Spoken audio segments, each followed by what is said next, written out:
It's the penultimate episode of Alice in Borderland Season 1, brother. And we enter the final game. This game will be for the 10 of Hearts, and it's called Witch Hunt. We find the dead body, Momoka, stabbed to death on the ground. Who did it? The players are told the rules. All of them have to work together to find the hidden witch who murdered Momoka, and they have to throw her into the bonfire of fire of hell thingy that's burning outside to win the game. Burn her at the stake. And they've got 2 hours to do so. Need to get the killer, burn the killer in 2 hours, or everybody on the beach dies. You're goddamn right, and basically quickly Hings turn to the military court, brother, and they start. Aguni and his militants decide, well, you know what, we ain't got time, we've only got 2 hours here, we ain't got time to question everybody. And when no one owns up, when no one decides to step up and take one for the team and admit to who killed her, they pretty much just start throwing everybody into the fire. Bullets are going off, some woman is questioning who killed who, and then the next minute the last boss, the freak show bastard with the tattoos in his face, just stabs his katana right into her back. And I hate this prick. I hate him with a passion. that really seemed to start off that seemed to start everything off. And then it was mayhem, pandemonium. Everybody on the beach was running from the militants. The militants were gunning everybody down. And the race is on, essentially, to kill everybody and stick them into the fire. Dozens of people are getting murdered. Usagi teams up with Tasa. See, that's what makes this interesting. At the end of the last episode, they said how many? 72 phones or something? 57. 50. And how many people got killed this episode and in the next? The 57 number was way off. Yeah, a couple of hundred off, I'd say at least. I mean, at least 100 people at least. Right, even but there's a point, I can't remember if it's this episode or the next one, but they meet again. And even then, there still seems like there's more than 57 of them. Yeah, and that's after a shitload of them have been fucking killed. So Alice in Borderland, the Japs, they can't do the math is not there. So they're searching for Arisu. Obviously, he's still tied up. He's been tied up and gagged on a chair, and it's not looking good for him. A fire is lit, so the building now is on fire, and it gives even people less time. And the race to find Usagi is on. In the process of this, though, we have Anne. She figures out that she can get the fingerprints off of the murder weapon. And we should also say that she revealed earlier on that Hatter was dead to everyone at the beach. Yeah, so Hatter's dead, but she finds a bullet that was inside Hatter, and she determines that there was a bullet from a gun that was at the beach. Yep, so she knows that she can go and obviously try and find out who stabbed Momoka. But see, that's all good in the hood, right? With the fingerprints. But realistically, who can she present this to? Because, I mean, the people who did it, it's obvious, it's the military corps, you know, and shit. We kind of figured this out, but who can she present this to that's going to, like, overthrow them? Nobody. Well, wasn't the military corps, was it? I know, but we knew it was connected with them. You know what I mean? But who would she present this evidence to? Well, literally it had fuck all to do with him. Yeah, I know, it was your big man. But he leads it, for fuck's sake. That's my point. Oh, I thought you were on about the fingerprints. No. Well, all she's got is a bullet. The bullet doesn't tell fuck all. Yeah, but she knew it was from the gun. But I'm saying, what good's that reveal? We all fucking knew it. I mean, she can't present this fucking bullet to anybody and say, oh, well, look at this bullet, brother. What? Yeah, well, she does, though. Aye, but she does. I know she does. Aye. But I'm saying it was irrelevant. Okay. What? Well, they're saying he got shot in the game. And Aye. she's saying bullshit because... So I don't see how it's irrelevant. Alright. But we agree to disagree, or just disagree to disagree. Is that what it is? What's your problem? You. What's the problem? problem? I'm giving my input. Hey, Here. shitey input. Shitey input. The problem is, she discovered that the bullet, Hatter was shot by someone on the beach. Aye, I know. And that could be very worthwhile mentioning to the rest of them, and that's why she does it. But we knew they fucking did it. But my point is, even if everyone at the beach fucking finds out, these people are getting terrorised by these pricks anyway. Why does it matter if they killed fucking Hatter or not? They're still arseholes. They're just fucking open fire and shit.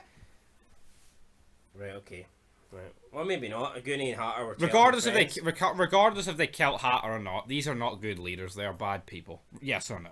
Maybe, aye. That's my point. That's all I'm Right. getting at, guys. All right, we don't need to go ballistic. Basically, the building, though, it's also set on fire, so it's all reason, man. Everyone's getting pushed into like certain bits, and they're getting surrounded by the military. Anne gets the fingerprints off the knife that stabbed Momoka. She meets up with what's her name, Kuana, who they're going to try and get the fingerprints, but they come across the last boss, who is also known as the freak show bastard with the katana, and Spell her name. Kuana tells Anne to basically, go on and she will hold him off. And then they get into we got a fight scene between Kuana and the last boss, and it's pretty good. Essentially she starts, you don't think she's any match for this guy who's fucking been slicing and dicing people and killing tigers. So you assume that he's just going to chop her up, but she seems to actually have like martial arts experience. And then we got a flashback to where like her dad's a karate Top teacher. man in the jiu-jitsu shit. Yeah, he's this Jackie Chan shit, and he's beating him up. It's him flashback, and then essentially her dad catches her playing with makeup and stuff, and he's like, "You're a boy, you don't do this," and he kicks him out the house. And years later, her mum gets ill. They divorce from her dad, and she goes to see her mum. But she's had a You sex look so change. different. She's had a sex change in this time, so... And that was the final nail in the coffin. Her mom just died. Yep, Couldn't hack it. Yep, and Kuana went from being a character that I didn't mind to a character I want to die. But see, this is all good, right?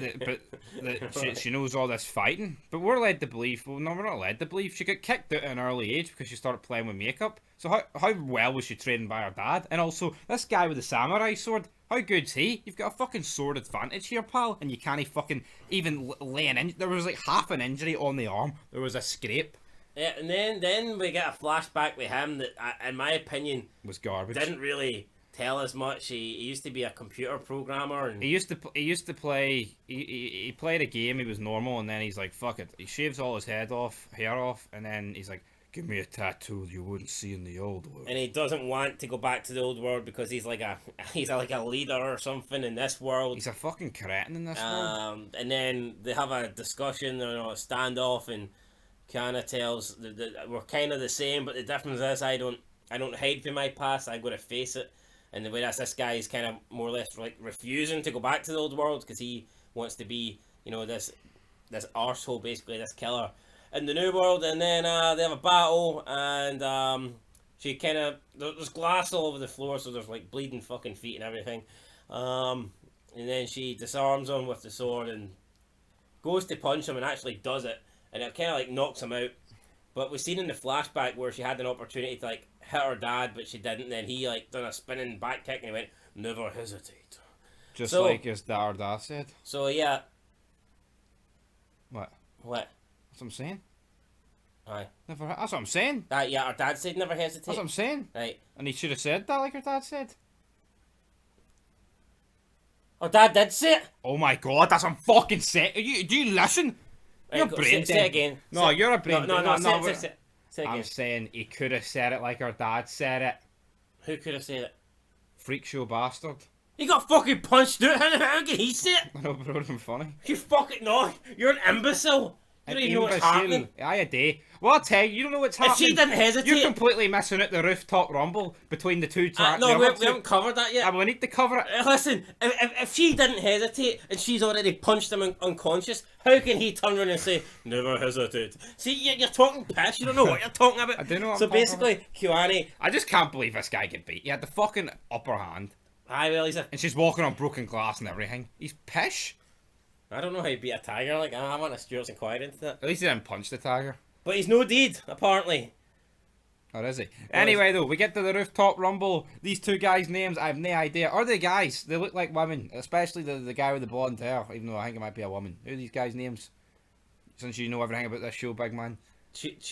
Chisawa and Naragi.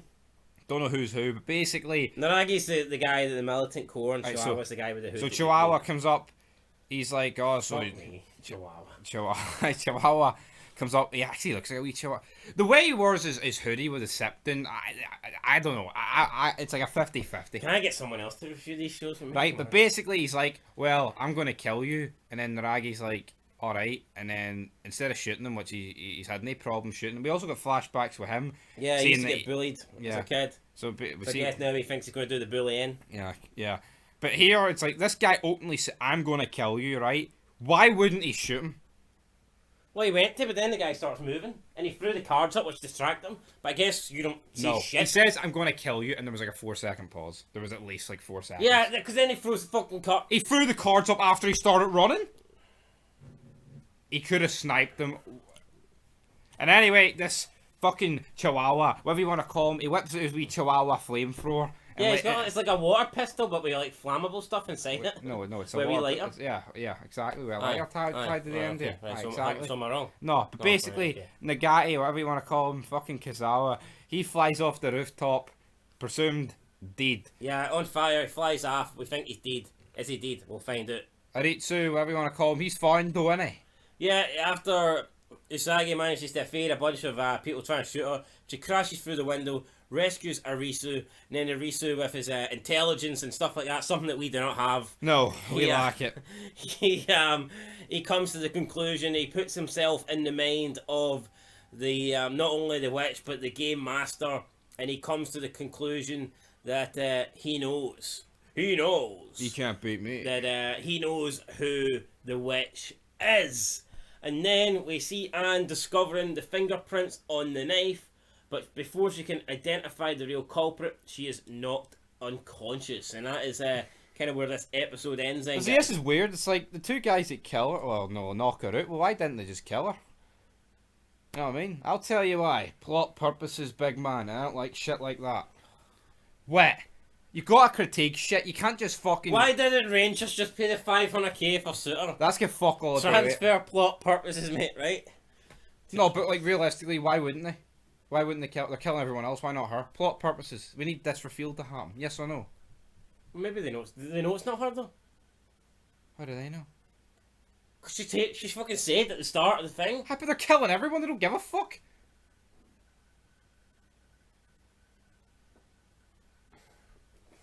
You get my point. But they know it's not her, so I mean, you could argue. Yes, I no, I'm not saying I don't get that logic, but they're literally dropping everyone. I get that, but maybe they think, yeah, we've knocked her unconscious, and we know it's not her. What's the point of really dragging her body downstairs and throwing her on the fire? No, but then they could just kill her. Well, maybe they didn't think it was necessary. I mean, they're running out of time. They're running out of time. Well, you tell me time So stop. it's easier to shoot her than fucking hit her. Point is, guys, we're time to rate the episode. I liked it, even though you do know you can critique an episode without fucking burying it, like, but you don't seem to grasp it. Anyway, I like this. I'll get an 8. I like the fact it feels like a 2-part finale. It did feel like a 2-part finale. Can't really go into much about the second part, though, 'cause that would be spoiling the last episode. I'm giving it an 8. What are you giving it? I'm not giving it an 8. Like, actually, I don't know. It was pretty good. I like the flashbacks. I feel some of them were unnecessary, but they filled some blanks that I liked. Yeah, 7.5. 7.75, right? So the guy that buried it gave it a higher rating. So fuck you, right? Just because you know their names, because you've got the Wikipedia page up and I'm blind as a fucking inbred on Christmas Eve. Anyway, though, till the finale. Peace.